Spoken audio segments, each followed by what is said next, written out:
I only focus on my small business at home and don't do much of the house chores. That's why my mother-in-law started making mean comments again. My name's Susan, and I'm 32 years old. I design websites and work from home. I live with my husband John and his mom in the house where John grew up. Before I got married, I had a job at a company. But after getting married, I decided to work for myself as a web designer from home. Most of my work comes from people who know me from my old job. They liked my work, so they keep giving me projects. It's a good deal for both of us. I don't have to spend time commuting and I can focus on my household responsibilities. My old boss and I are both happy with how things are going. My mother-in-law doesn't like that I work from home. She thinks a wife should focus on taking care of the house and supporting her husband, like in the old days. But times have changed and many couples both work now. My husband John tries to explain this to her, but she still insists that I should do more housework since I earn the money. She doesn't really understand my job and keeps calling it a home business. Even though I try to balance my work and chores, she's still not happy. Maybe she sees me as the woman who took her son away from her. Since we got married, she's been making sarcastic comments about me and seems to dislike everything I do. John says she relies on him more since his dad passed away about 5 years ago. It annoys him sometimes, but he also seems to like feeling needed by his mom. Our house in a neighborhood was bought by John's dad 30 years ago. His life insurance paid off the rest of the mortgage, so now it's in his mom's name. It's just right for the three of us, and there's a room for me to work, which is great. My mother-in-law has lived here for 30 years and has lots of friends nearby who visit often. When they come, I have to stop working to serve them tea and snacks. And when they get together, they always talk about their daughters-in-law. One says her daughter-in-law runs to her parents' house over small problems and is hardly home. Another says her daughter-in-law spends too much money, causing problems for her son. I hear these conversations from my workspace and can't help but laugh. They seem to compete over who has the worst daughter-in-law, never saying anything good about them. When one friend praises me for managing work and house chores, my mother-in-law doesn't seem happy. She dismisses my work as just a small business and wonders how much I make. Then another friend talks about how her wife spends her part-time job money on herself, while her husband's money is for everyone. They all laugh. My mother-in-law starts talking about how things were different in her day, but I tune her out with my headphones. I've heard these stories before, and they often disrespect modern wives. I focus on my work and block out the noise. One evening at dinner, John casually mentioned wanting to buy a new car. "I've been thinking about getting a new car. Is that okay?" he asked. My mother-in-law snapped back, wondering why he needed my permission.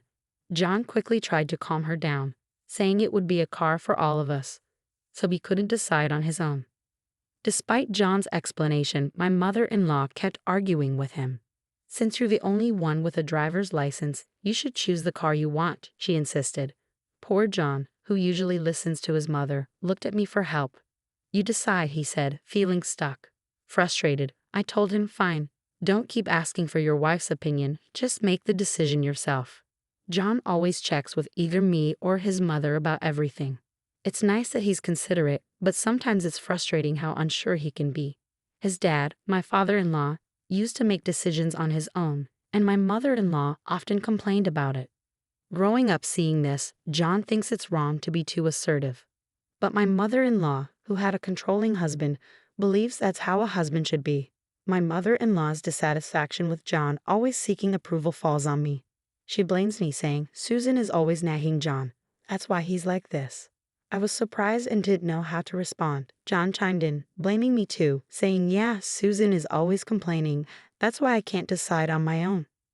I tried to defend myself, but it didn't help.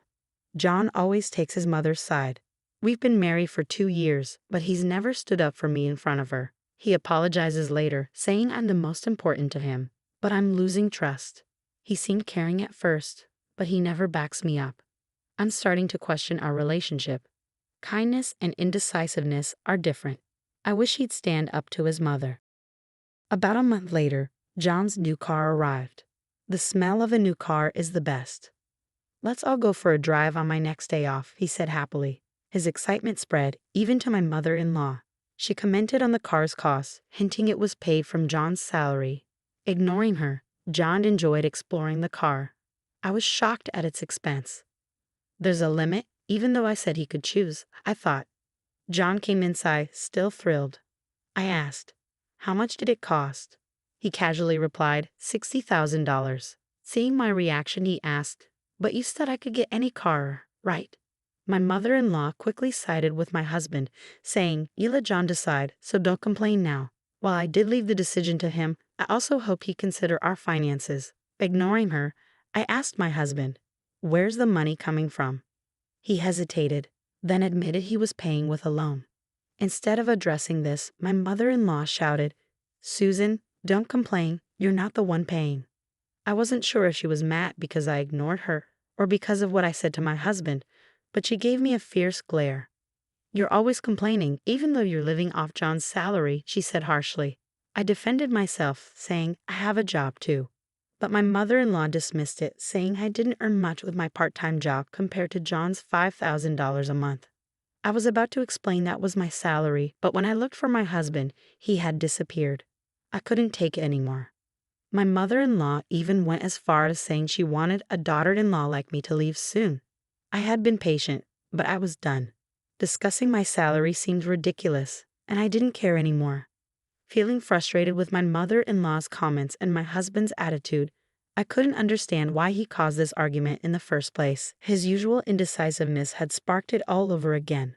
"Okay, I'll leave then," I said, heading to my home office. I grabbed my laptop and essentials and left the house, telling my mother-in-law I'd come back for the rest of my stuff later. She glared at me with a frightening expression, while my husband stayed in his room.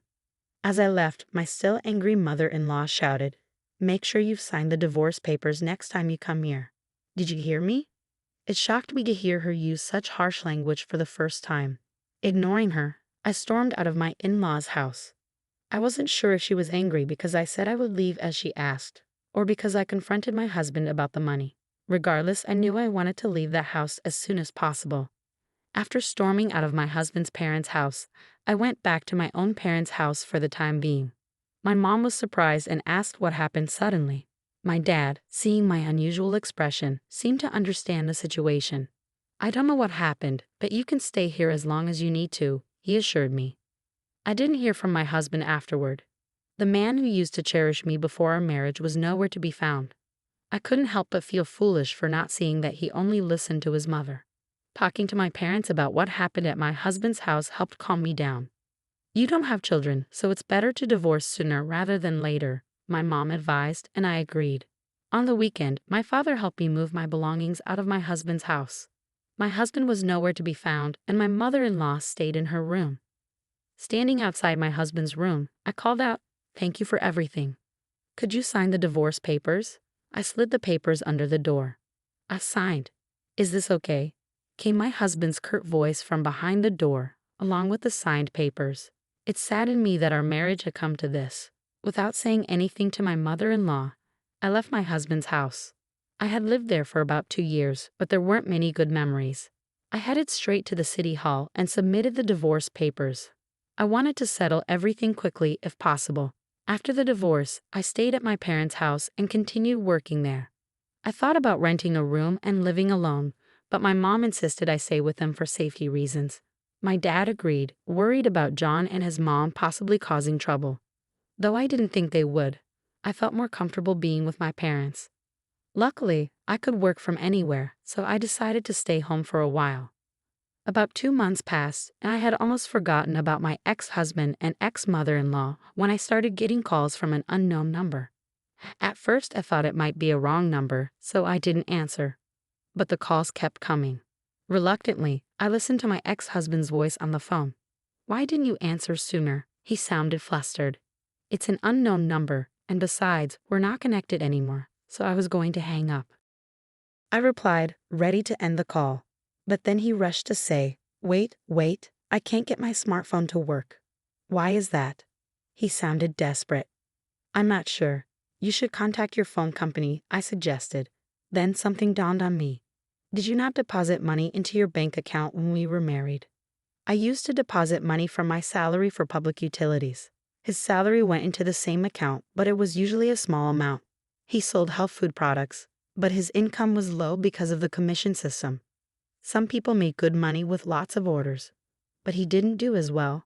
He mostly received the basic salary, so only a few $100s went into the account.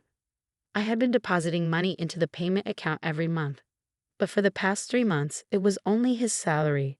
The argument about the car and me leaving the house happened in the middle of the month. That meant the payment for the new car might have already started.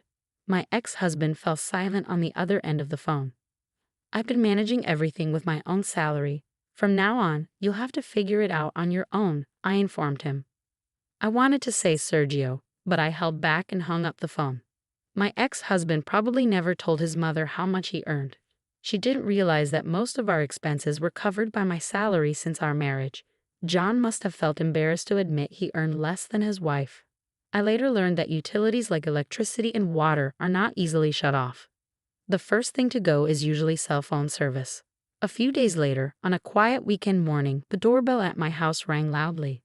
My dad answered and started arguing with someone at the front door. Seeing my usually calm father so angry, I knew something was wrong. My mom and I went to see what was happening. We have nothing to do with you anymore, so leave, my dad said firmly. My heart raced when I heard my ex-mother-in-law's voice demanding to see me. Just as my dad had predicted, she had come all the way to our home. When she saw me, my ex-mother-in-law started yelling at me with a terrifying expression on her face. Because you stopped depositing money into the account, the electricity and water got cut off. My parents and I were shocked. What did she mean by that? Just then, my ex-husband arrived, desperately trying to intervene.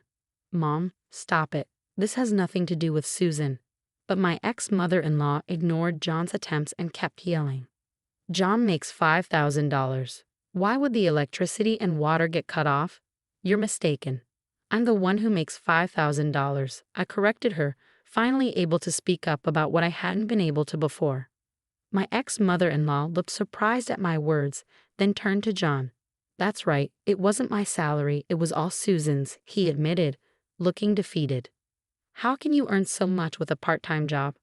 My ex-mother-in-law looked at me as if I had tricked her. I've told you before, it's not a part-time job, it's a real job. I replied firmly. My ex-mother-in-law's face paled. How much does John make? She asked, her voice barely audible. About $500 net, he answered quietly. There was a moment of silence, then my ex-mother-in-law said something unbelievable. Susan, can't you come back? The whole Weave Us thing was a joke, she pleaded, her tone low and submissive. It reminded me of someone trying to butter me up. What are you talking about? I'm divorced. I have nothing to do with you two anymore. I declined firmly, but my ex-mother-in-law continued to plead with me in a familiar, overly familiar way. You can just remarry John. If we start the paperwork now, it'll be fine. My dad intervened when I was too shocked to respond. We're done with you. If you don't leave right now, we'll call the police, he warned, his voice firm. My ex-husband and ex-mother-in-law hurriedly left at the sound of my dad's intimidating tone. If you show up again, I'm calling the cops right away, my father warned them as they left. What a bunch of uncouth people, my mother remarked, astonished. My father seemed even more furious. I'm glad you got out of that marriage, Susan. Later on, I heard updates about my ex-family from one of John's friends. John ended up selling his family home and land, moving into an apartment with his mother. He sold the new car too, using the proceeds to pay off remaining debts. However, instead of settling down, John wasted all his money on gambling. He vanished without a trace, leaving his mother behind, who developed dementia and had to be placed in a care facility. Meanwhile, I focused on my job and started living alone. Recently, I've begun dating a man I met through work. He's understanding about my divorce and is committed to his job. He's nothing like John, who relied on his wife's money for expensive purchases. Though we're not engaged yet, we both feel a strong connection and can see a future together.